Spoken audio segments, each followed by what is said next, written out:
and welcome, hello and welcome to the Untitled Anarchist Seagull channel. I'm your host, an Untitled Anarchist Seagull called Elise.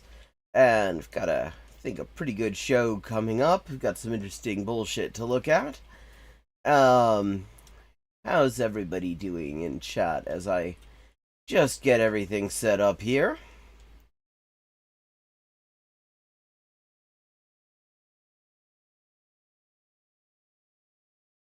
Everyone see that lovely interview with Hillary Clinton. Such a wonderful person who clearly learns the lessons from previous failures. Talking about just decided to insult everybody who opposes the genocide, and then now that, see, for like decades now, polls have indicated that most people in the US would really like some more electoral options than the ones they get. But only recently has the generalized disgust with the available options, to the extent they can even be called options plural, been so palpable that now the media actually has to address that. And so in this interview, Clinton's asked, like, so what do you have to say to all these people who really are kind of disgusted with what the choices they've been given to choose from? And she's like, yeah, fuck you, these are the choices we're giving you. And it's like, and with a fucking grin on her face too, because she's a special person. Hey Ludlover, it's been a bit, how you doing?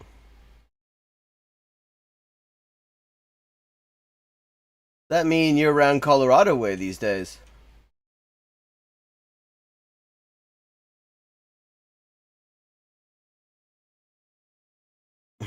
And what sort of varmint have you got? Good to see you again. Got a whole collection of interesting crap to look at. All sorts of options. We've got some stuff from Weedlord. We haven't really done a whole lot with Weedlord, but I was looking at his latest stuff, and I think it would reward closer examination. We've got some more of the horrible Zionist clone of The View, where Israeli Ambassador Michael Oren says that U.S. Jews feel abandoned by Israel, and I'm very curious where he's going with that. Then we've got some Darman crap. Fortune teller scams girl for money! What happens next is shocking. Yeah, we've got Weedlord asking, is Santa a communist? He thinks he may have found the key to talking to aliens, and woke equals sadness. We've also got some some other Zionist bullshit. We got, are there any innocent civilians left in Gaza? Trigger warning. So, yeah, that's going to be fucked up genocidal shit. Oh, I love that sort of varmint. Hey, hello again, Riveroon. So you've just been sort of bouncing about the rectangular states, have you? So, I'm kind of curious about, just as a starter, either woke equals sadness, or is this the key to talking to aliens? Or, I mean, fuck it. Is Santa a communist? Why the hell not? Also, you know, this Starman crap is always good as a bit of respite as well. But chat, I am interested, of course, in what you'd be interested in seeing out of the various just horrible shit that I have unearthed here, and any horrible shit that you may have unearthed that you'd like to commend to my attention. We're supposed to be able to see the Aurora Borealis around here tonight. I didn't. So, I mean... And that's not just a steamed hams reference, either. So what's everybody reckon? some Weed Lord, some Darman, maybe more Michael, or I'm quite curious about what Oren could possibly mean. Because Oren is an Israeli ambassador. He's doing pro-Israel propaganda. That's his whole fucking job. So when he says U.S. Jews feel abandoned by the state of Israel, I'm really kind of curious where he's going with that shit. But I'm also very interested in the Weed Lord. What's everybody think?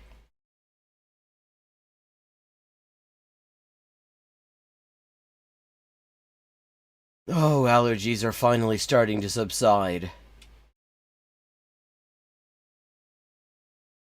Okay, which Weed Lord one? We want to hear about Santa, the communist? Is this the key to talking to aliens, or woke equals sadness? Start out with the short and then move into the long. That seems to be a reasonable format we've fallen into here.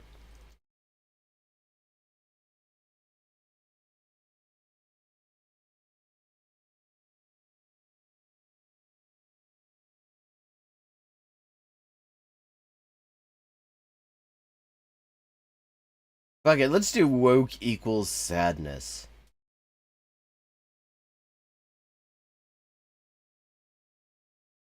Brought to you by Weed Lord, who broke up with Tim Pool over, I think it was like creative differences or funding or something.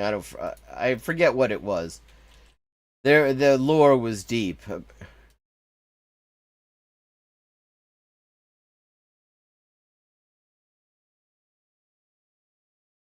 Let's talk about the article. So I in the title it says woke equals unhappy.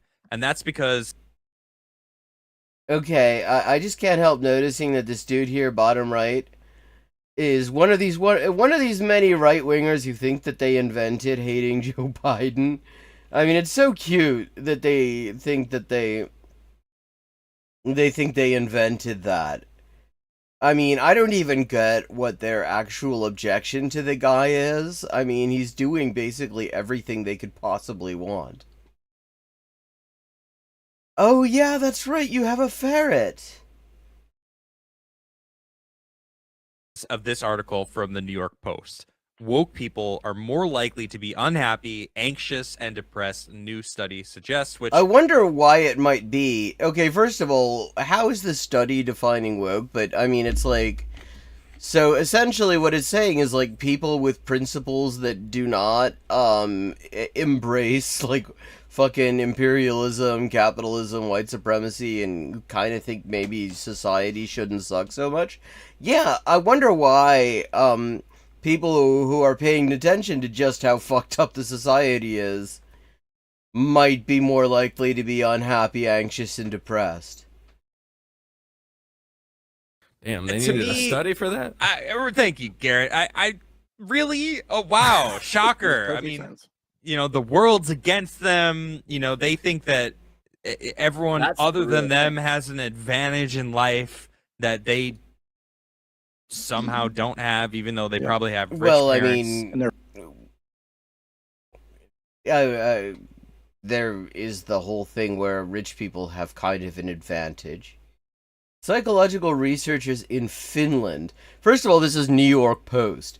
The New York Post was recently running with the idea that the anti-genocide protests are a Jewish conspiracy. Which, I mean, is great because you get the same fucking people.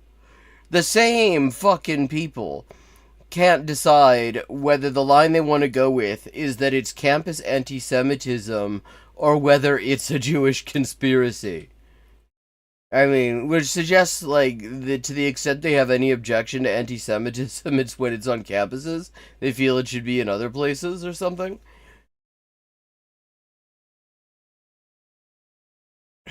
They're afraid of white people. They think also, I mean, okay, Finland, they don't, like, what word would they have used in Finland? Because woke is not a Finnish word. I just realized, you know what gang stalking is? It's Yeah. a mental disorder. Yeah. Where people think that everybody, like there's people following them and watching them. Yeah. That's what. Yeah, that's called paranoia. Is what he's talking. Gang stalking? Woke is. It is. No, it isn't. You've woken up to being a game Why are you stalker, making and this you're like, about people are me, following. Garrett? Just kidding. It's all about. Well, you. let's read it and then we'll discuss it. Psychological researchers in Finland have created an assessment to help measure an individual's commitment to principles of social justice. God, that's a nightmare sentence already. Wow. I mean, imagine looking at the words principles and justice and thinking that that's a nightmare. Like, first of all, let's just remember these motherfuckers would not actually have a job if there weren't, like, woke people that they could slag off, essentially. So, we'll just leave that aside. Because that's literally the only thing they do, is they try to find ways to annoy liberals. But why? What, like, to look at the words social justice and principles and immediately find it nightmarish, like, that tells you a lot about a person.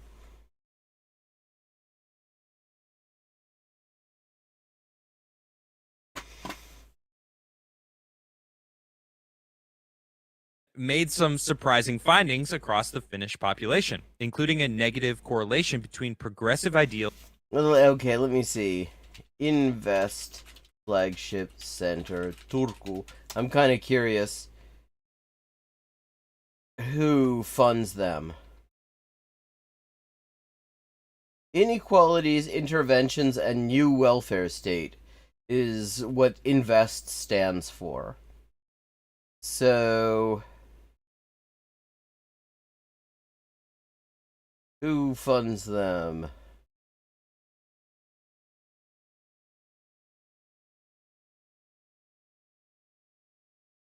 Voimaperheet. Anti-bullying program.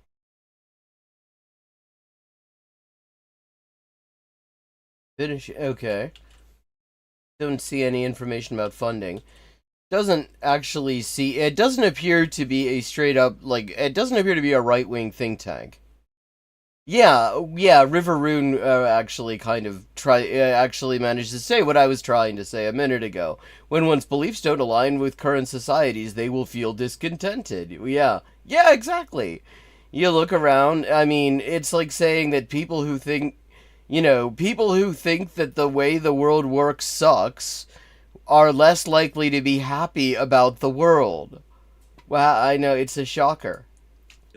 And levels of happiness. Their findings, published in the Scandinavian Journal of Psychology, suggest other Western nations may see similar patterns among their socially conscious citizens. Study author Oskari Lahtinen. Oskari Lahtinen. Finnish is, like, remarkably easy to pronounce, actually. I mean, apart from, like, the umlaut letters. Like, there are basically no sounds that an English speaker ought to have all that much trouble with in the name Oskari Lahtinen. And still, he can't manage it. A senior researcher at the Invest Research Flagship Center at the University of Turku remarked that the woke discourse has since worked its way into Finnish discourse. I mean, what's wild about that statement, I find that really odd, because the thing is, Finland has kind of had woke discourse, whatever the hell that is, for a very long time, actually. I mean, there was an abortive, like, communist revolution in Finland. Yes, nobody was calling that woke at the time, because the word hadn't really become but it's like, that's not new. Their research trajectory included extensive reading on intersectional feminism, critical race theory, queer theory, and other relevant academic disciplines that inform critical social justice SciPost reports.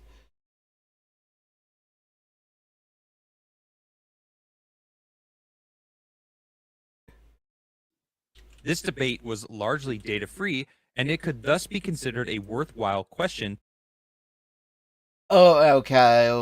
I've been puzzling over this debate was data free because I wasn't sure if he was referring to the subject matter of woke principles. I just noticed Weedlord skipped over a bit up top. If you look, let me see. Can you see this in chat?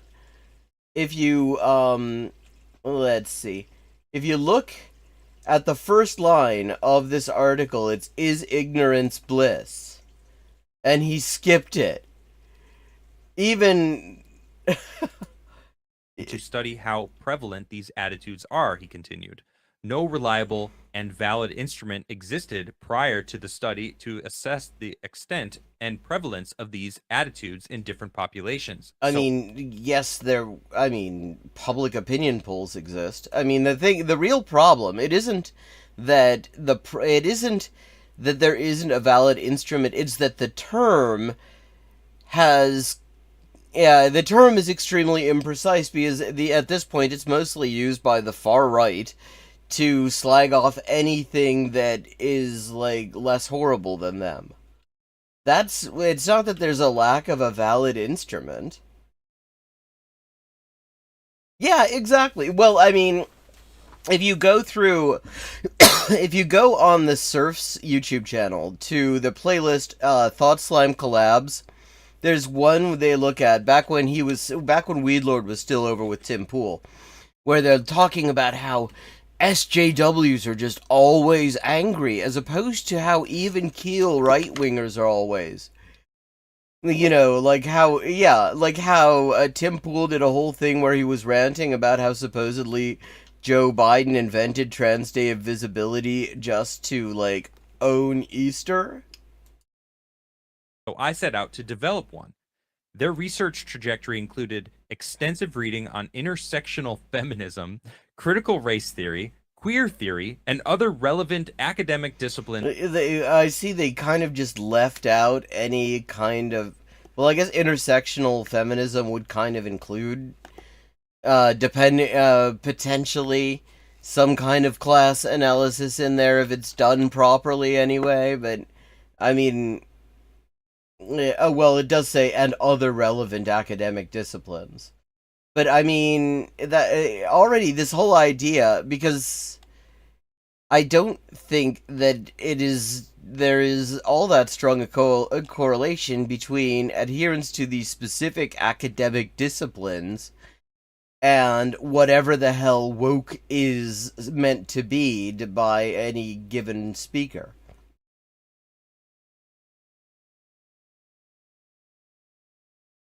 That inform critical social justice. The Sci Post reports. The pilot... Oh, fucking hell. Yeah, it is. You can tell it's the New York Post. Because it puts, if you note the fourth bullet point, some examples of these questions that they ask people to measure their wokeness. They put trans in trans women in inverted commas there. Let's see, what are these? Okay, if white people have on average a higher level of income than black people, it is because of racism. I mean, yeah. University reading list should include fewer white European authors. I mean, that's a strange way to put it, actually, because I think it isn't, like, the idea isn't to read fewer books, it is to read, I don't think you would find many people who are making the argument that is being attempted to be summed up. That's a horrible passive voice construction I just came up with. That they're trying to sum up in that question would say the issue is there are too many books. I think they would most likely say more authors who aren't white or European. Okay, microaggressions should be challenged often and actively. Trans women who compete with cis women in sports are not... Wait. Oh, that's reverse scored. Interesting that they just use the word reverse scored. in the New York Post. I wonder if that's because the author of the article didn't know what it meant either. So so that marked against somebody's wokeness score. Okay, we don't need to talk more about the color of people's skin. Okay, I don't even. How are they scoring that? Like, what is that? What is that even supposed to mean exactly? Because that can be read a lot of different ways. Because there are plenty of like reactionaries who would say we need to stop talking about racism all the time or something like that. And they would probably put it exactly this way. A white person cannot understand how a black person feels equally well as another black person. See, I don't even know if that counts as woke. I mean, that's just that's just like people sharing a people who have a perspective in common are more likely to understand each other's perspective. I don't think that's a particularly woke sentiment. A member of a privileged group can adopt features or cultural elements of a less privileged group. Well, what do you mean by can? I mean, yes, they can. But, like, I mean, there's no judgment included in that. I mean, I guess... Well, I mean, in Finnish, there is... Well, here's a crossover with my other stream that I do Fridays and Saturdays at 4:30 to 7:30 p.m. U.S. Eastern Time. See, in Finnish, there are two different ways of saying can. One indicates ability, and the other indicates that it is permissible. And maybe in the Finnish, it's used saa, which means, like, it is permissible? Survey included 850 adult participants, most of whom were associated with the University of Turku. After refining the initial scale, the study was expanded to a more representative national sample of 5,000 participants, distributed via Helsingin Sanomat, Finland's largest newspaper. In the end, their final critical social justice attitude scale identified 7 truisms of woke here we people. go. I can't wait to hear how they comment on this. And here they are. If white people have on average, a higher level of income than black people, then it is because of racism. It is. University reading Well, list it is. should include fewer white or European authors.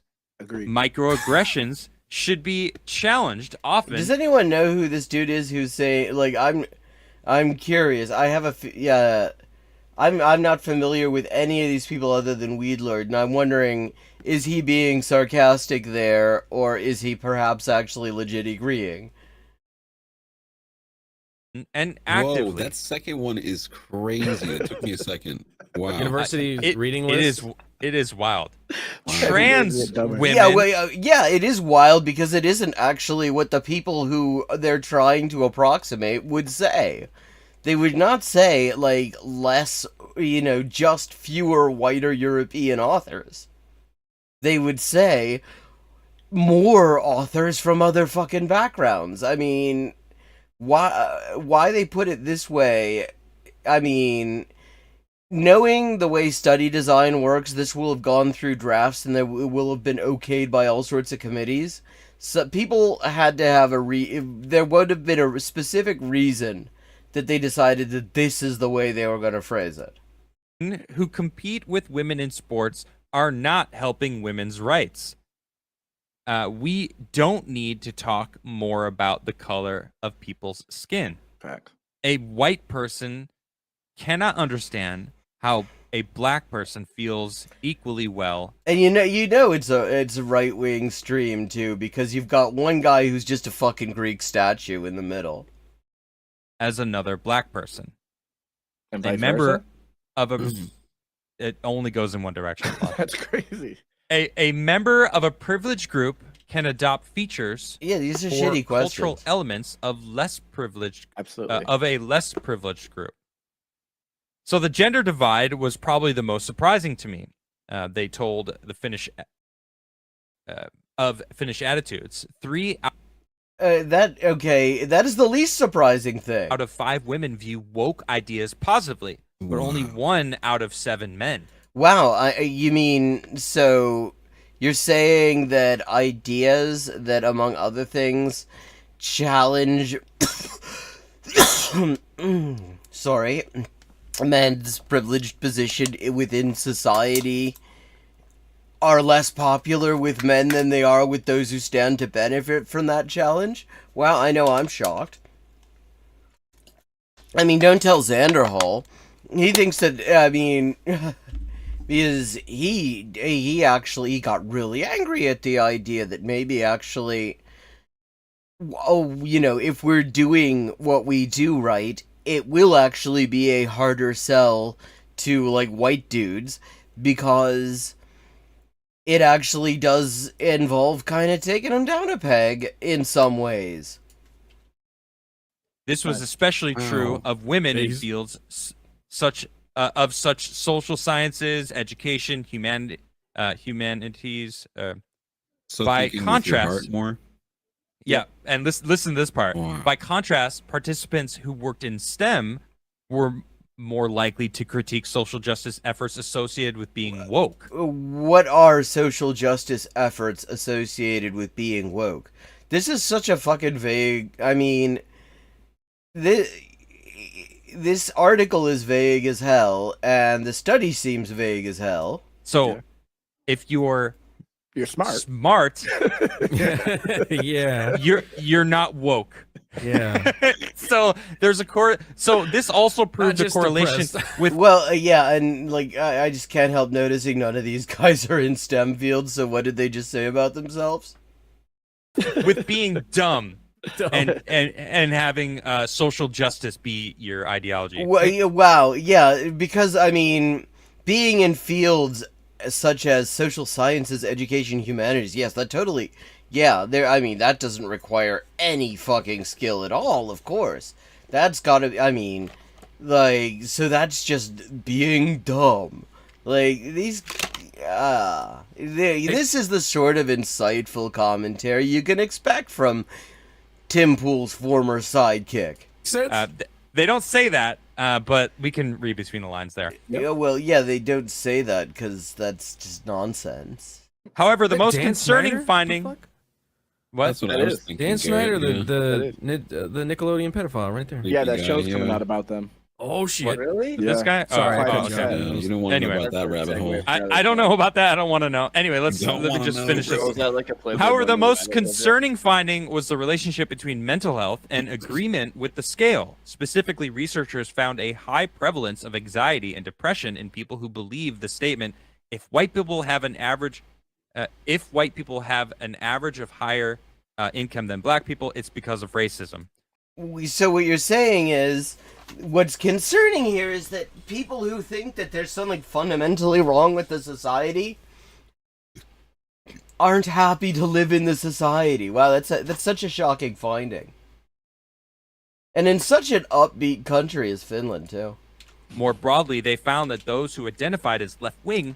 I mean, I should say, I like Finland. I've never spent as much time there as I'd like to. Like, I've spent like a total of about 4 days there in my life. But it's nice. Ridiculously long words. It's a fun language to speak.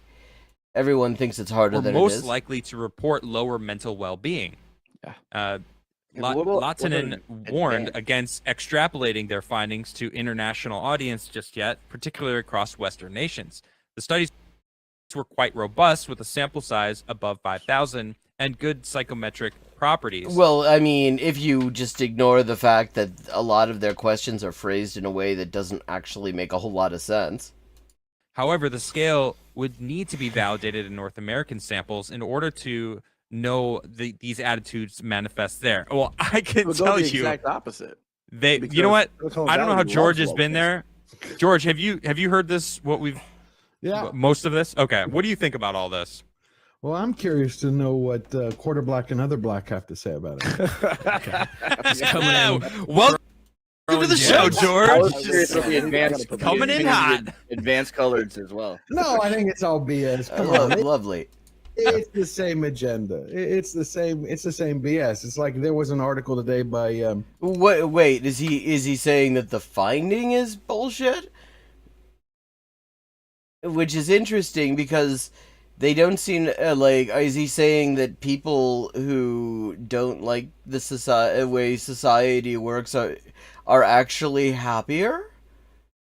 Because that doesn't seem like the usual. I think maybe he didn't listen to all that much of it, because I mean, like, the usual line is that, you know, for that I've heard from the likes of Weedlord and his merry men tends to be that, yes, you know, people who don't like the way that society functions are, you know, more likely to have, like, adverse mental health situations. And it's actually the other way around, that actually they don't like society because they have adverse mental health situations. Or some bullshit like that. So what the hell is this guy saying? Ellen Page. Basically. Oh, that. Yeah, right. Yeah. But it's the same. It falls in the same category. We're in this trap because they've been selling lies. The same way they twist history is the same way they're coming now, trying to create a division. Look, American Society of the Magical Negro, right? The whole point of that is to divide people. Wait, what the hell is he talking about? If they were really being honest with that film, they would have taken a lot of shots. They would have been funny. They would have been hilarious. True. Yeah, No, but what they wanted this, to do is they wanted to comfort the white creators that are in Hollywood, right? A lot like a magical Negro would. Yep. Wait, I mean, I don't think a lot of them actually understood the article. I think that's part of the issue here. I don't think they actually understood what the article is about. I would be surprised if any of these guys have actually read a poll. Well, I don't think this. Hold on. I don't think this article was doing anything about dividing. I think this was actually just showing the people that actually believe those things are depressed in life. Wow, why would that be? Why would like being aware that there's a fundamentally unjust society that we're living in lead to people feeling depressed, do you think, Weedlord? The ones who are more likely. Well, I know what you're talking about. But and they all skipped over the first 3 words of the article, is ignorance bliss. This article was talking about these people that believe those things. Number one, they're lower IQ. No, it didn't say that. He just made that shit up. From what it's like, all right, the people who go into STEM, you kind of have to have a higher IQ to understand and be or compete in that industry, because there's a lot of smart people in the world that you there in lots of fields, though, Weedlord, to go up against to be in STEM. I mean, I'd love to see this guy actually. Oh, yeah, they do wing it. I mean, I didn't know that Weedlord was doing panel discussions now, like this. But, I mean, I would love to see him try to make any sense at all out of just a basic humanities text. I mean, we watched a little bit of him trying to puzzle out. He decided to do a deep dive into Karl Marx. And it was just him puzzling out the Encyclopedia Britannica article and not understanding any of it. But yeah, go on about how, like, people in the humanities are dumb or whatever. 100%. Like, right. So, okay. So the people that are in social sciences, education, humanities, it's like those are people that it actually says specific. This is especially true of women. So this was actually talking more about women than in general, because it said 1 in 7 men. Which, I mean, what's interesting is in that statement, the way that was written up in the article anyway, not necessarily in the study, it's not actually clear whether they were saying that the finding was different among women in STEM fields. The ratio was different among women in STEM fields versus women in social sciences, humanities, and stuff. Or whether, I mean, it sounded actually a little bit more Like they were saying as a general matter, people in STEM fields were less likely to be, less likely to have given these sorts of things any kind of thought. Read with these social justice statements that they had, but it was 3 out of 5 women. Yeah, 3 out of 5 women felt that way, that they believe all these ridiculous things. That's yeah, a I lot. think Like which things are even? I mean, did he? Okay, I'm kind of curious. He doesn't seem to have noticed the ones that were the one that was reverse scored, which I would imagine everybody in his panel would agree with. Not a lot. That seems like That's a lot. a lot. Yeah, it is. right. I Yeah. think the wokies. I agree with those points. I think the Seems like it's not wokies. enough. I think the wokies fall into kind of 2 categories. The ones that, and I think we're gonna get some of that social sciences stuff now. He's got categories for wokies. both are depressed. You have kind of like the woke suburban Karen who has everything, doesn't have You don't know. That's not how Karen works. That's not what. anything to complain Except the husband. about, except a husband most of the times, or they have a husband Well, and he's henpecked, on a chain, Or no kids. nor kids, Or Oh they my do God. have kids and they hate their kid, or what the fuck even is this at this point? I mean, okay. Like, okay, so what he's saying, the category is the woke suburban Karen who either has kids or doesn't have kids, is or is not married, and may or may not be happy with having kids. And also has everything. Like, yeah, the woke suburban Karen who may or may not have children or a husband. And may or may not want to have children if she has them. or Well, they let me wish tell their you. kid was Trans another their gender so that they trans their kid, right? Or you got the flip Oh, we got side, some of the little. There's a little bit of transphobia, of course. which is they're complete and utter failures professionally. They're living in mother's basement, and the only thing they have is people who are They live in their stuck. mother's basement. I mean, and let's just note, actually, in Finland, you're a little bit more likely not to have to live in your parents' basement because they actually still have some kind of a social safety net there.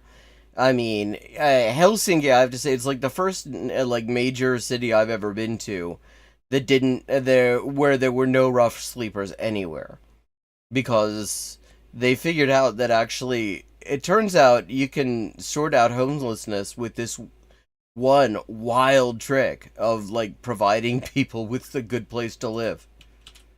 Their anger of telling them why they have failed. It's not you. You're a victim. You're a victim. It's someone You're not a else's fault. loser. You're not a loser. You You're need a victim. communism. There you go. So Well, that we way- do.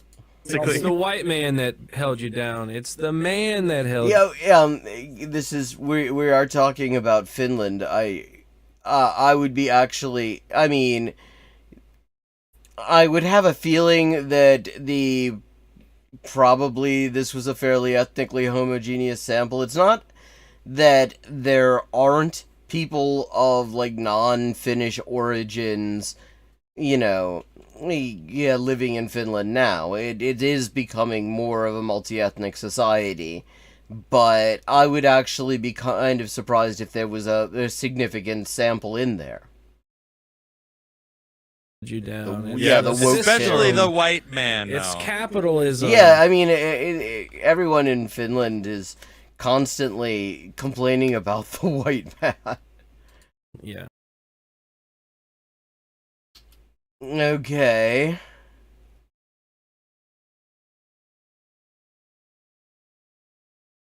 I feel like doing another one. That was kind of an anticlimax.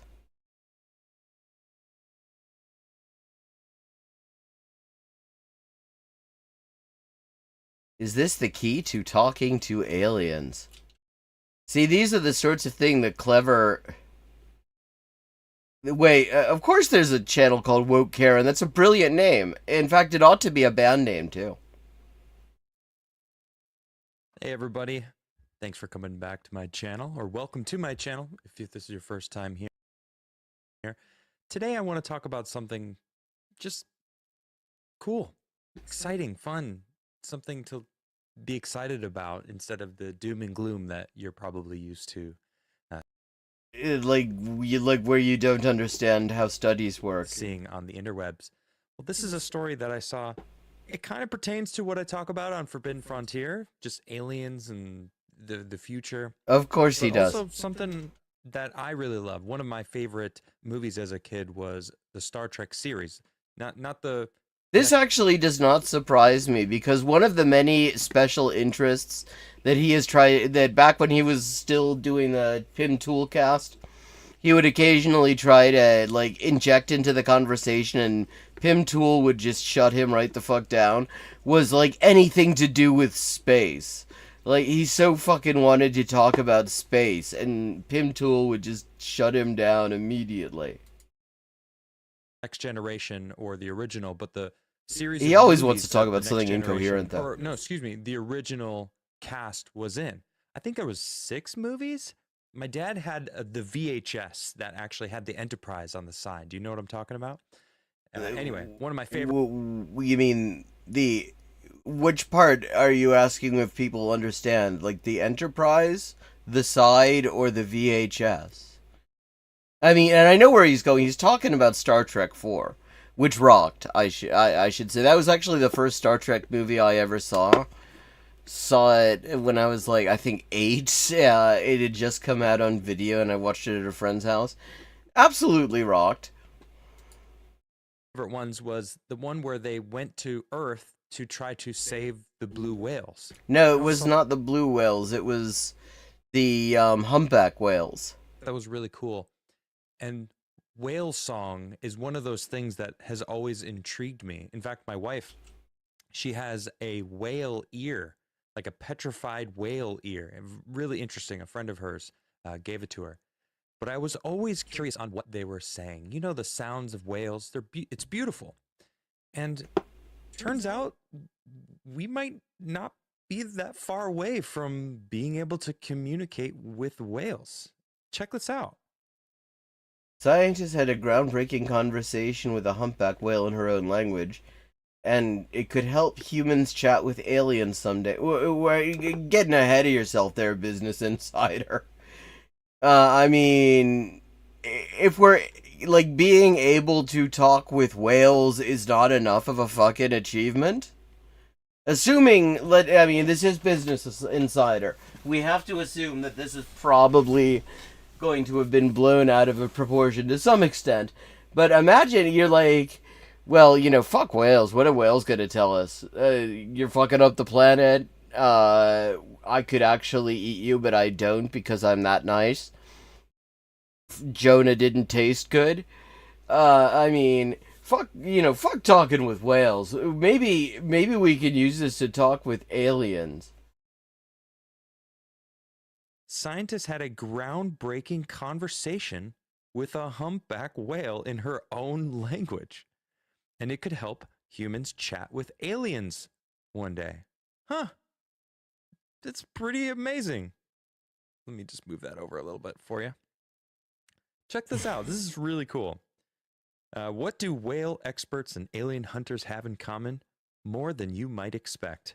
For a recent study published in the peer-reviewed Except that we know that there are whales. Scientists from UC Davis, the Alaska Whale Foundation, and SETI, Search for Extraterrestrial Intelligence, teamed up. Their mission, communicate with whales. And they did just that.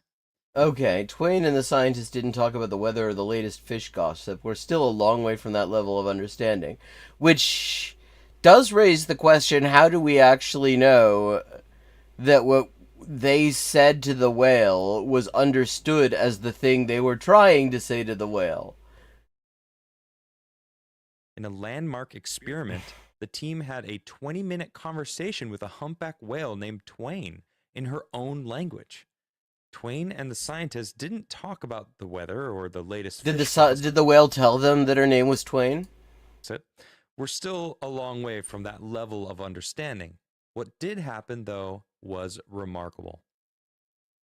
The scientists sailed a boat off the coast of Alaska. I mean, Twain probably said something like, "Fuck you guys, the water's getting hot and I'm pretty sure it's your fault." And played what's called a contact call into the ocean to see if any whales would respond. Contact calls are similar to a human greeting.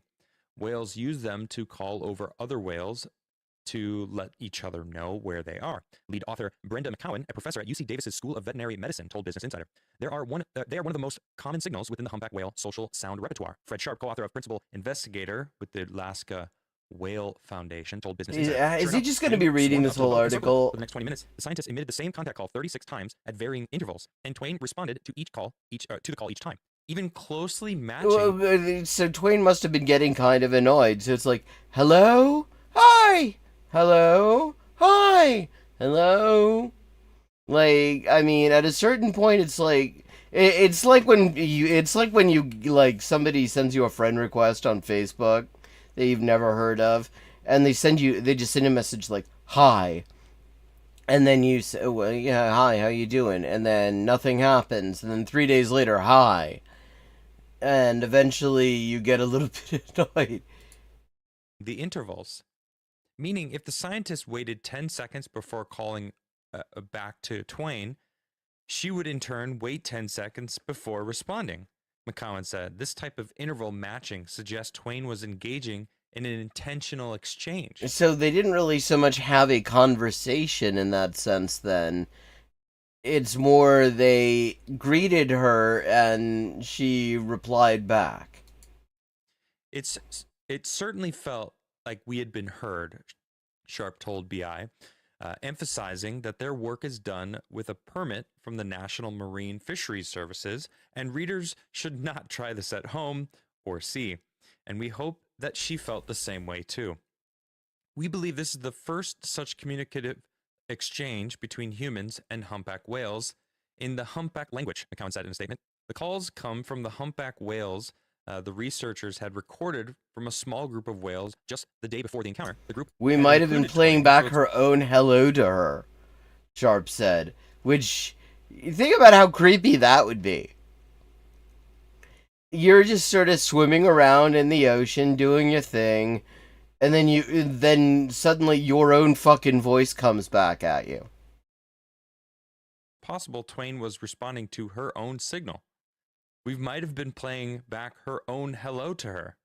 So I was laughing. Nisha, I sent this to her. I was like, check this out. This is kind of cool. She's like, so they were just saying her name back to her, and she was just do you think she was mocking them? Or she was annoyed. You know, obviously the fact that they were in the same intervals, right? So like if they waited 10 seconds, then the whale waited 10 seconds. That alone is really interesting and cool. And it denotes an intelligence that they're able to understand time in a sense. Okay. How exactly? First of all, I mean, let's just remember this is the guy we were just hearing talking about how anyone not in the STEM fields is dumb. Like, that was his word. Like, I mean, ableist as fuck, yes, also just nonsense. And he's talking about the work of people who are very much not in a STEM field here.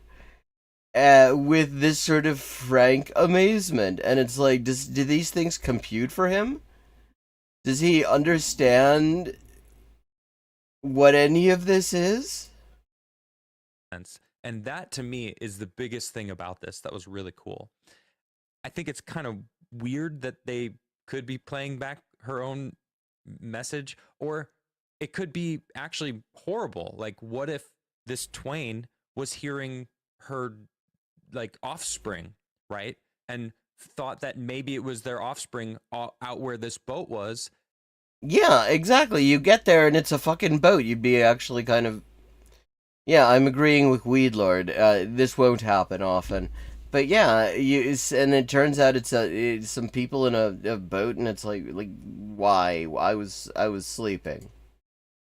And she was like thinking that maybe it was inside the boat or something. I don't know. Like, who knows what's going through this humpback whale's mind? But I don't know. It's interesting. So what does this have to do with talking to aliens? Turns out Twain's behavior could be akin to how intelligent alien races may seek humanity out, says Lawrence Doyle, principal investigator at the SETI Institute and co-author on the paper.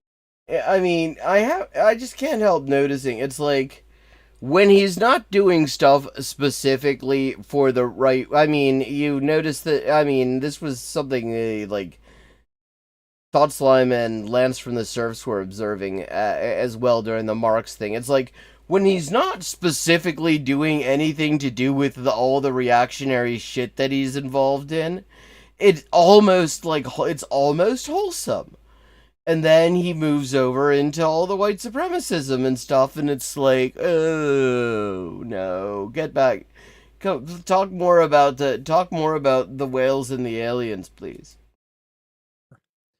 An important assumption in the search of extraterrestrial intelligence is that extraterrestrials will be interested in making contact and so target human receivers. Sort of how Twain responded to the contact call of the scientists, Doyle said in a statement. Doyle and his colleagues... Wait, okay, so the way they're relating this to aliens is that this whale responded, and they assume extraterrestrials, if they're out there and they hear us, would want to respond.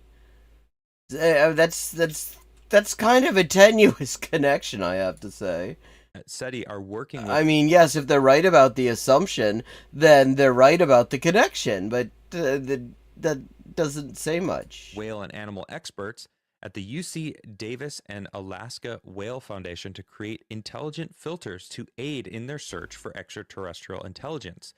If extraterrestrials are out there sending us signals, trying to communicate, we might miss them if we don't know what to look for, Doyle told BI.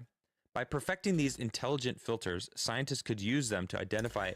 Well, I mean, we never really entirely know what's going on in each other's heads. We can only surmise based on, like, external signifiers.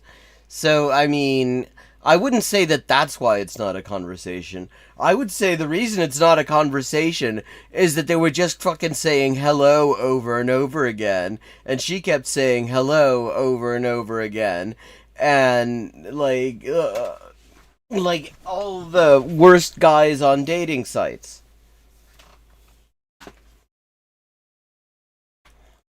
Intelligence signals from space in an attempt to make first contact with an alien race.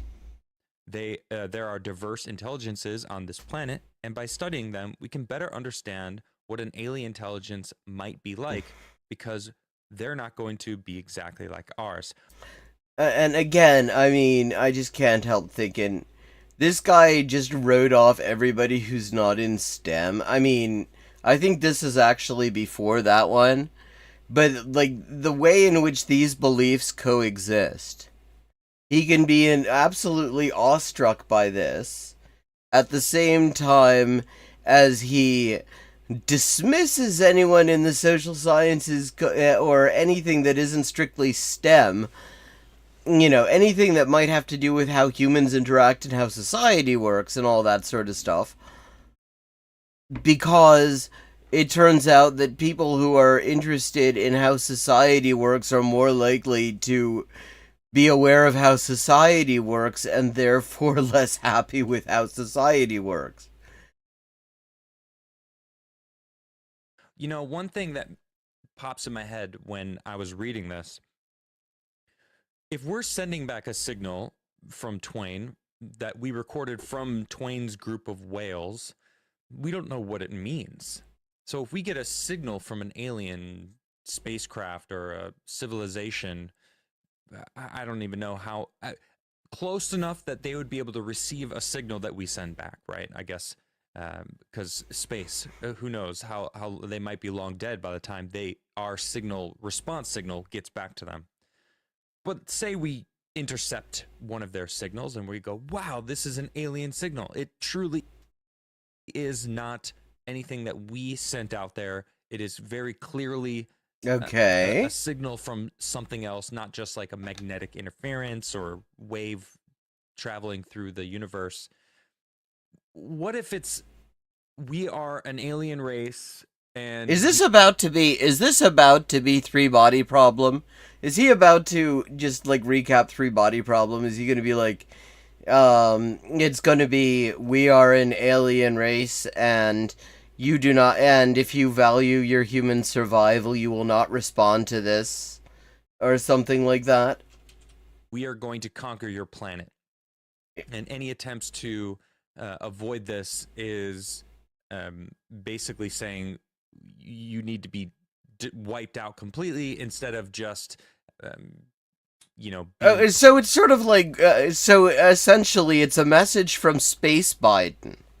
Yeah, it's a message from Space Biden, and in this, in this hypothetical, we are the space Palestinians, apparently.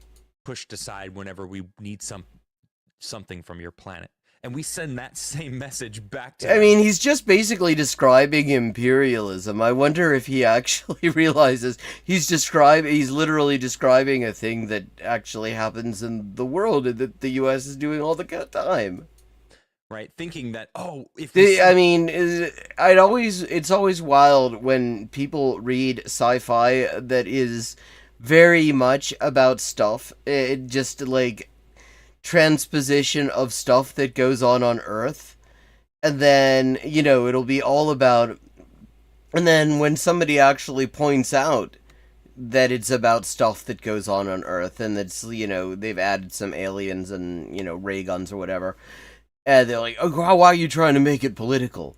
Like, why are you trying to make Andor political or something like that? Like, does he not understand that he's actually, in the same message, they'll get they'll hear their own words, or they'll know that we're sending it, or who knows, right? There's a lot of assumptions with this kind of research.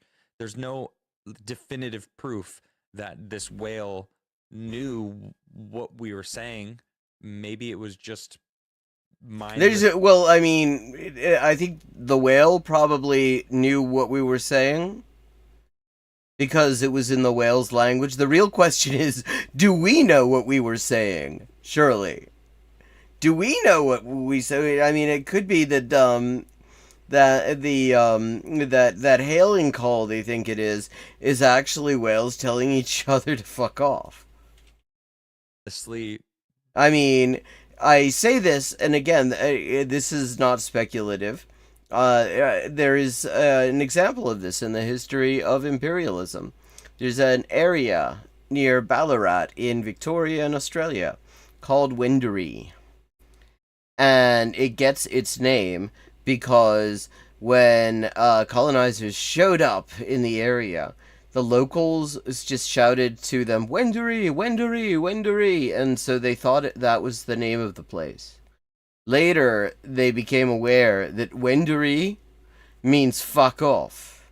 They just showed up and everybody was telling them to piss off, and they decided to name the place Piss Off. Sending back a message that it was hearing, right? Or an alien might be threatened by the fact that we're sending back something that they're sending to us, which...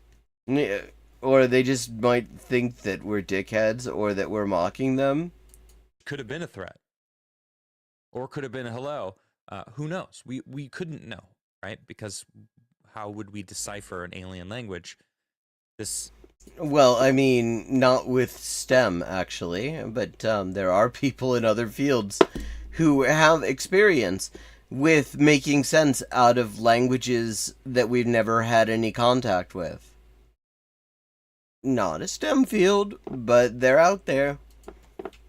This is more, it's not about communicating more. I feel like nonverbal would be the way, right? Because you and I could speak a different language. But our nonverbal communications are different across human cultures already.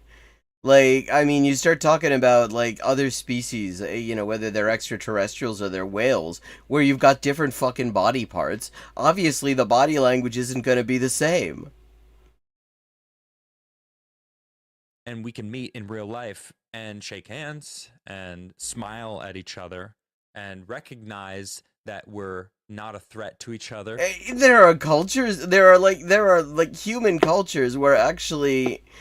handshaking is inadvisable because people consider it getting up in their space. They consider it actually kind of low-key insulting. I mean, he's talking about this like this is well, we may not be able to make any sense out of the words that they're saying, and they won't necessarily understand the words we're saying, but obviously, coming from a completely different civilization on a different planet with a totally different, like, fucking atmosphere and shit, we will have a shared cultural context from which our body language will totally make sense. Share food with each other. I could buy you a meal. Yeah, except again, we're talking about extraterrestrials. How do you know that they can eat what we eat? How do we know we can eat what they eat? And how would you know? Like, let's say that it turns out there is an incompatibility, and they give you something and you eat it, and you get fucking violently ill, and then of course the question arises: was the idea for you to get violently ill, or was the idea that it's a tasty snack back home? Things that don't require talking or communicating. Although, well, technically we would be communicating, but non-verbally. And I think that would be the way when we do, in fact, meet aliens in the future, which I'm sure, I personally believe that there's aliens out there. Do you? I mean, I think so. I don't know. All my research... His screen is reflected very clearly in his glasses. I wonder if we could actually blow that up and read it. Search all of my studies. Find out what his fucking search tabs Drake are. Equation. It just, the universe is massive. Yeah, we have a Goldilocks zone, but that's for life as we know it. And that's my favorite phrase, life as we know it, right? Well, yeah, I mean, I think Riveroon really called it here with today I want to talk about something incoherent. I think there's bacteria in Enceladus in the oceans underneath their icy surface. Like, so, based, like, you can just say that. Like, why the hell do you think that, though? Yeah, I mean, anyone can just say, well, I think there's Clampchamp from the original He-Man, and he lives on Alpha Centauri. Just alone, he has a little she shed.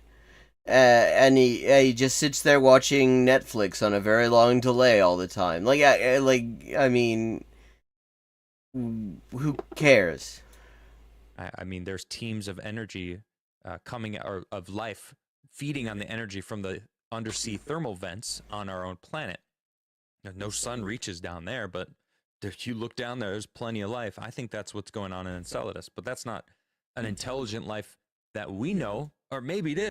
Well, I mean, it may be nothing at all, actually, because this isn't based on anything. This is you just saying, well, why not? I mean, and yeah, why not? It might even actually be true, but I mean, it's not fucking based on anything. Yes, who knows? Maybe it's some octopus type of alien creature lives under there and has... Yeah, the Cheech and Chong space cocaine. Anyway, let me finish reading this here.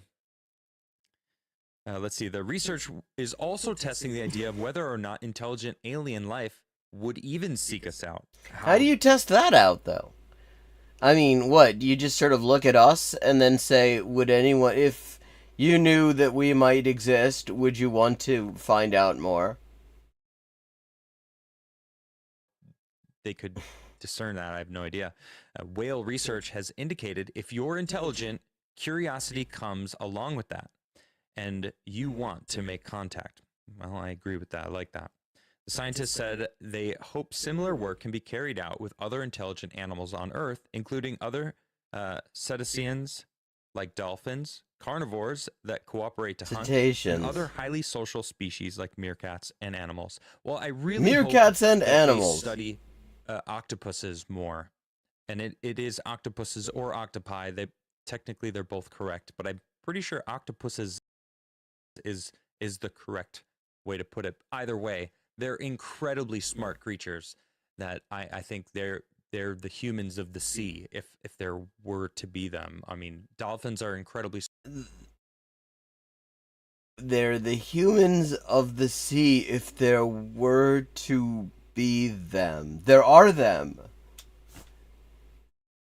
Smart too. I think we really pride ourselves. So I mean, like, his hierarchy of intelligence is like dolphins and octopuses stem everybody else.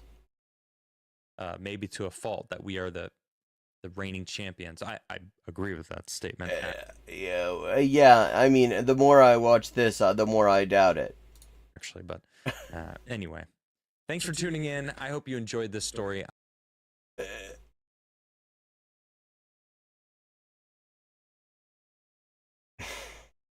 Okay.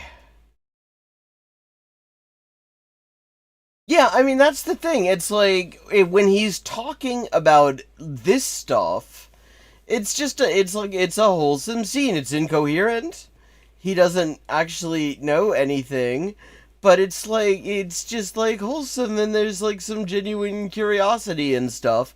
But then the minute you get into like anything political, he's like, he's a Nazi hippie, basically. Which is a thing that exists. There's a whole lot of overlap between fast shit and new age shit, because Fash kind of invented new age shit. Okay, here's the thing. This is Michael Oren. We were watching him talk about the American Jewish community. This is on the Quad. So, oh yeah, we got to do our little intro for that. Get ready for the only pro-Israel propaganda program with these awful fucking people. The church, there are no churches in Gaza. Unfortunately, there are no Christians. And now the Arab population has increased over time for all their whining. But can I add one thing to that? Yep. And why? I thought it was fascinating, distressing. Sometimes the Hasbara, it's too much explaining yourself and it's too apologetic. God. Okay, so this is Michael Oren, like Israeli ambassador. But I'm just genuinely curious what the hell he means when he's saying, "Where this U.S. Jews feel abandoned." Because here's the thing. First of all, yeah, I mean, if Jews in the U.S. are getting the idea that Israel doesn't give a fuck about them, they're definitely, I would say, definitely on the right track, because Zionism doesn't give a fuck about us. Like, every time Zionism has had to choose between the interests of, like, Jewish people and the interests of the, colonial Zionist project, they always choose the latter. I mean, including in our darkest hour. Like, Ben Gurion, notoriously said, if I could save all the Jewish children of Germany by sending them elsewhere, but only half by sending them to Palestine, I would send them to Palestine. Because it's not about what's good for Jewish people in general. It's what's good for their fucking colonial project.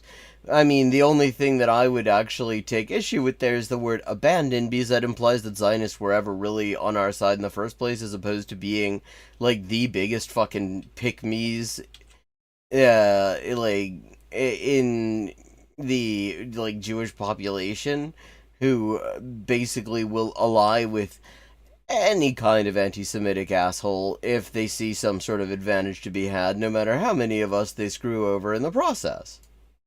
The senior level, traveled to about maybe 40 communities across the United States. And what I encountered in every instance was a feeling that these communities have been abandoned by the state of Israel. I'm very curious what he means by that, because I really do not think that what he's saying is what I just said. I will be absolutely shocked if it is. I mean, thinking about it, I think where he's about to go is that there isn't enough pro-Israel propaganda activity in these communities, and that therefore, people are starting to realize that Palestinians are human beings with rights and stuff. Abandoned in terms of information. we left them without, quote unquote, the ammunition they need to defend us, much less the rest themselves. Yeah, there we go. That's exactly what I was thinking. That's exactly. I did not. I don't watch this stuff in advance. But yeah, so he's saying that when he's saying that Jews in the U.S. feel abandoned by Israel, it's not us. It's not.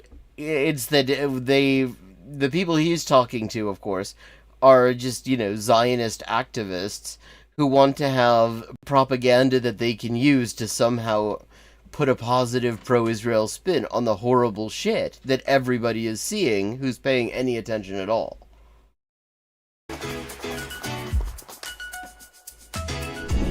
So, welcome to the Quad, Ambassador Michael Oren. Such a pleasure to have you. And we've been talking on our show a lot about what happened in the last week, the terrible tragedy with the humanitarian aid workers, the pressure from the American... This is from a few weeks back. Yeah, this is the terrible... It's a terrible tragedy that they are pretending was an accident. Israel's bombed hundreds and hundreds of humanitarian aid workers in Gaza. They've never given it the, it was a terrible accident stuff. But then, this time, they very, very deliberately hit every vehicle in a convoy belonging to an organization that is run by a major Democratic fundraiser. And so they have to say that, it was a terrible mistake. Hey, Jinjiri, how you doing? And thanks for the birthday wishes. Americans, the apparent withdrawal from Gaza. And as somebody who's really been in the... when she says apparent, actually, that is not entirely wrong. I'm pretty sure it's probably gone up since the invasion of Rafah began, but up until then, the occupation forces on the ground in Gaza were down to the lowest level since October, just like a single brigade, not because they wanted to leave, but because they were kicked out by the resistance. Think of the action there in Washington. What do you make of this pressure? Hugs. Is there pressure? Is it blown out of proportion? Or is Israel under an unprecedented... Are we in new territory here? No, really not. Okay, this is before Biden came up with that piss weak thing about how he was going to slow walk the delivery of 2 types of bombs from one manufacturer. And let's just get out ahead of another thing. Again, this is... what date was this? No, this is 5 days ago. Okay, this is more recent than I thought. It was uploaded more recently. But I feel like this is all one interview, and they're, releasing it in chunks. So this is... Because what the things they're talking about go back further than that. But, so Biden is talking about, supposedly the invasion of Rafah was a red line. Except he and his people are very careful to phrase it in ways where it's meaningless. Because the real red line was an invasion of Rafah without a plan to protect civilians. And of course the US always will accept that Israel claims to have a plan to protect civilians. It doesn't matter what they do. It doesn't even matter whether civilians are, appreciably protected. They just say, there's a plan. And, that language is just in there so that Biden can, on the one hand, say, use the word red line, and on the other hand, have it mean nothing. First of all, great to be with you both, with Flora, Vivian. Thank you. God, I can't imagine how you could possibly find it to be great to be with either of them, let alone both. Ways. It's just horrible fucking people. I just returned from Washington. But then he's a horrible fucking person too. Days ago. The things that they see from there are not what we see from here. And here it's important to note that the news that Israelis watch every night is very different than the news that Americans watch. Well, among other things, because it's subject to military censorship, which is why why the public is not well informed on the state of Israeli casualties. Our news is usually about a bereaved family. It's about a soldier we've lost. It's about heroism. It's about restoring one's faith in the country. The news there is 24/7 Palestinian suffering. No, first of all, that's just bullshit. That just isn't true. But it's really, I mean, this is a thing. The fact that there's any acknowledgement of Palestinian suffering at all is such a novel thing, so unheard of by U.S. standards, that to people who don't think that Palestinian suffering should be acknowledged at all, it feels like it's wall to wall. And the coordinator of policy in the territories we call COGAT in this country will tell you that there's no humanitarian disaster in Of Gaza. course they will, because he's in charge. Like, if he admits that there's a humanitarian... Let's remember, the head of COGAT, which their Twitter account has blocked me. I don't even know when or why. But Kogat actually expanded on Yoav Gallant's no water, no food, no food, no gas, no fuel, no electricity, to add water. Like, the head of Kogat actually was actually more explicitly genocidal than Yoav Gallant, which is really saying something, because Yoav Gallant, it was very explicitly genocidal. So, I mean, he's talking about the head of Kogat said there's no humanitarian crisis. Well, gee, if the head of the military occupation of Palestine feels that everything's tickety-boo there, then I guess it must be. Gaza, there's no shortage of aid. In Gaza, there's a problem with distribution, but that's necessarily Israel's issue. Well, I mean, except for the bit where they are keeping it out. Like, there is a queue going back miles outside Rafah crossing, which Israel's now taken over. That's since this video was released.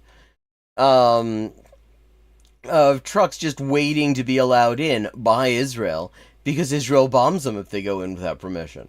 In Washington, and this is like coming directly from Washington, they believe that Gaza is on the verge of a major famine in the month of May. They're not on the verge of it anymore. They're in it. I mean, the World Food Program has said that. Like, in the Cindy McCain, of those McCains, is the head of the World Food Program, and she has come out and said, yeah, the North is in a massive famine, and it is quickly moving south. The World Food Program, I mean, and other UN organizations have said the overwhelming majority of people facing catastrophic hunger are all in Gaza. I mean, to say that it's a problem of distribution is an interesting way of putting it, because the problem is, as Israel openly admits, most of the time, they're not letting anything in. That would be declared by the UN unless steps are not taken immediately, and that Israel will bear responsibility for this. Well, yeah, because Israel is the occupying power. A man-made human disaster, one of the few of the 21st century. And that was about as unequivocal a rendition as I can give you of what I heard in Washington. Well, wow, so, I find this interesting that he heard this in Washington, because it means that whatever these motherfuckers are telling us, they really cannot deny that they are fully aware of exactly the situation that they are responsible for creating. Very disturbing, completely different than our reality. And yet, it's difficult not to get deeply, deeply frustrated and disappointed. You know, right now... oh, God, yeah, it's always so disappointing when people point out the immense human suffering you're causing. It's terrible when people turn out to care more about you expected them to not give a shit. You're trying to do a genocide here. You thought they were on side. And they are on side, but at the same time, they do at least want to have some acknowledgement of what it is that they're doing. A report in the Israeli press that the State Department is examining various Israeli operations in Gaza to see whether Israel committed war crimes. which is so silly. First of all, the State Department, I mean, that's meaningless. And they've said they've kicked it into the long grass. There's no word whether they're ever going to have a result on that.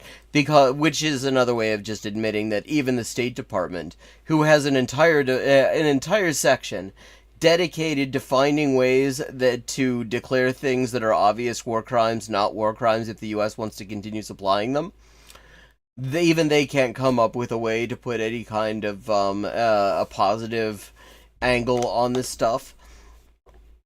But I mean, acting like this means anything. They're only even doing this under pressure. And I mean, it's just so ridiculous to even act like there's any question of war crimes when Israel's just quite openly saying. I mean, you have like Herzog saying there are no, everybody is a legitimate target. You have like Israeli death squad members all down the line saying very openly that they got that message. Like, of course they're fucking war crimes, and that's the least of it. So we now have our principal ally in the world dedicating time of its State Department, which could be dealing with many, many other crises in the world, looking to see whether the Israeli army committed war crimes. This is the same government that many, many times over in its involvements in Iraq, Afghanistan, and Syria killed far, far many civilians, by the way. Well, yeah, exactly. You're both absolute ghouls. That's why you get on so well. Like, I mean, the reason the U.S., I mean, that's what they're talking about when they say that the U.S. and Israel have shared values. Neither of them give a fuck about brown people. And aid workers proportionally, not just in absolute numbers, but proportionally, and that never investigated itself for war crimes, of course. So, well, I mean, I think they actually have investigated themselves for war crimes, just like Israel has investigated themselves for war crimes, and in both cases, you'll be shocked to hear that they were acquitted. So there's certainly the question of that Israel's held into a. I mean, this is the Spider-Man meme here. And it's over some complete nonsense. Like, and I just have, Oren is somebody who has been in this game for a long time. So he has to know that when the U.S. is doing this, they're doing this to reassure the folks back home that actually the U.S. is taking, the situation seriously, and obviously the U.S. isn't pro-war crimes and stuff like that, because Biden would very much, to be somewhat distanced from what he's doing. He has to understand how cynical this entire game is. And but he is acting like it is serious. Which is just so fucking... When he himself is pointing out right here just how completely not serious it all is. And I'm like 50-50 on whether he actually considers it to be the real thing. Because the reality is, if the public in the U.S. were not completely up in arms of this, either protesting or just saying in polls that they hate it and they wanted to stop, which the overwhelming majority of the population do, the U.S. would not be doing this. Well, yeah. Moral plane than the United States is or any other country. But it makes me want to step back and say the following. My dear friends in America, you have a country here in which 360,000 young Israelis, men and women, reported for reserve duty. That would be 360,000 Israelis, the equivalent per capita of about 20 million Americans. That's more Americans than fought in all World War II. They left their families, they left their jobs. Yeah, and they're recording TikTok. I mean, here's where it all breaks down. The motherfuckers brought their phones. And that's where the whole propaganda situation breaks down for them as well. Because these motherfuckers brought their phones. And so we get to see what they're doing on reserve duty. And it turns out what they're doing on reserve duty is fucked up. Like, it's hard to pass off the heroism of a fucking platoon of assholes going through some dead or displaced Palestinian woman's underwear drawer. I mean, that kind of, at that point, it kind of falls apart what you're doing there. Ooh, our men and women, yeah, like, such heroes and everything. Oh, yeah, fuck off. Ghoulish motherfucker. To go off and fight for their country, knowing that they may not come home, willing to die for their country. You could probably count in the West on less than one hand the citizens of any country that are willing Well, to... I mean, I see willing to die, I already think is kind of... I also think is wrong, because they have not... everything that we've seen of their performance in the field indicates that nobody has ever seriously suggested that they should take their, the Resistance's military capabilities seriously. So, I mean, everything about the whole way that they're behaving, with the way they film themselves behaving in Gaza, the way the Resistance shows them behaving in Gaza, suggests that they assume that this is a walkover.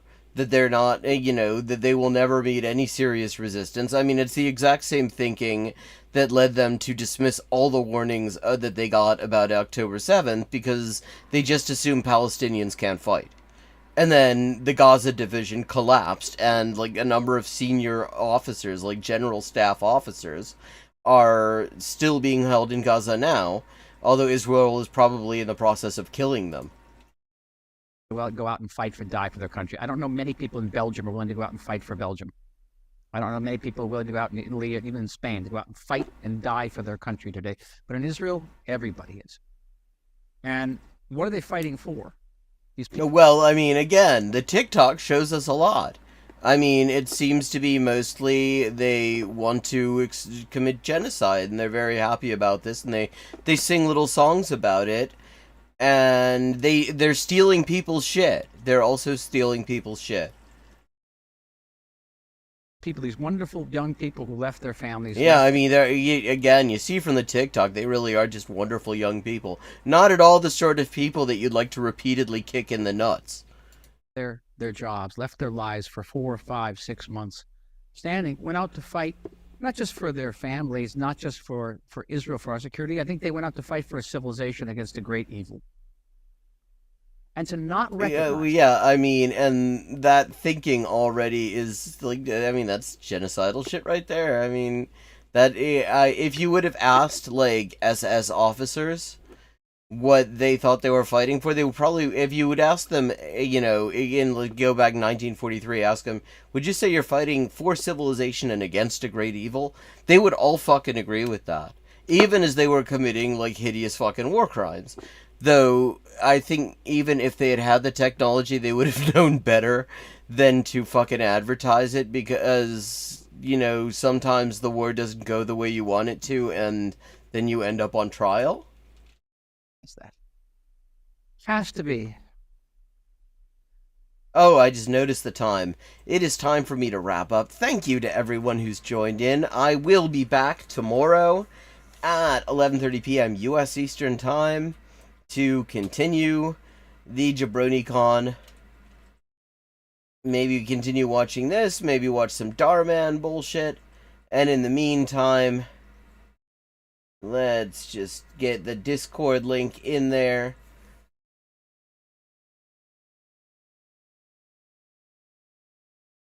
For anyone who isn't already in the Discord, that's where we can keep in touch. And at 4:30 p.m. U.S. Eastern Time, I will be over to play some GeoGuessr and talk about languages and language learning and stuff.